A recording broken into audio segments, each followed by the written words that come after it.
अभी मैंने तमाम अधिकारियों से बातचीत करी जो वित्त विभाग के थे, कोऑपरेटिव थे, कृषि विभाग के थे और चीफ सेक्रेटरी। तमाम लोगों को मैंने निर्देश दिए हैं कि क्योंकि राहुल गांधी जी ने वादा किया था चुनाव कैंपेन के अंदर, जो हमारे अध्यक्ष हैं कांग्रेस के, कि हमारी गवर्नमेंट बनेगी तो हम 10 दिन के अंदर कर्जा माफ कर देंगे।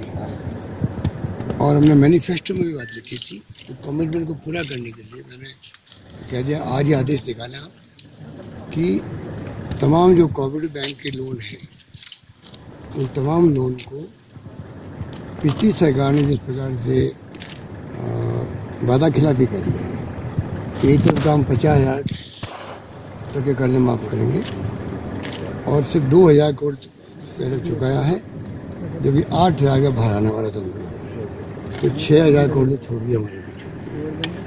तब भी हमने तय किया कि 50,000 के बजाय समस्त लोन माफ़ करेंगे।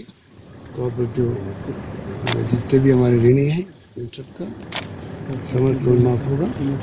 और नंबर 2, जो बैंक हैं, नेशनल बैंक है या अन्य बैंक हैं या ग्रामीण बैंक हैं, उनमें जो हमारे किसान भाई तकलीफ में हैं, जो चुका नहीं पा रहे पैसा, आत्महत्याएं कर रहे। राजस्थान जैसे प्रदेश में जब आज तक कभी आत्महत्याएं नहीं हुई, पहली बार सुन रहे हैं कि राजस्थान में आत्महत्याएं हो रही हैं।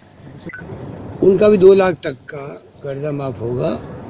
जो पात्र होंगे उनको आधा बना करके, और जो डिफॉल्टर हैं वो भी 30/11/18 तक, भले चाहे कोऑपरेटिव बैंक के हों चाहे वो बैंकों के हों, कर्जा माफ होगा।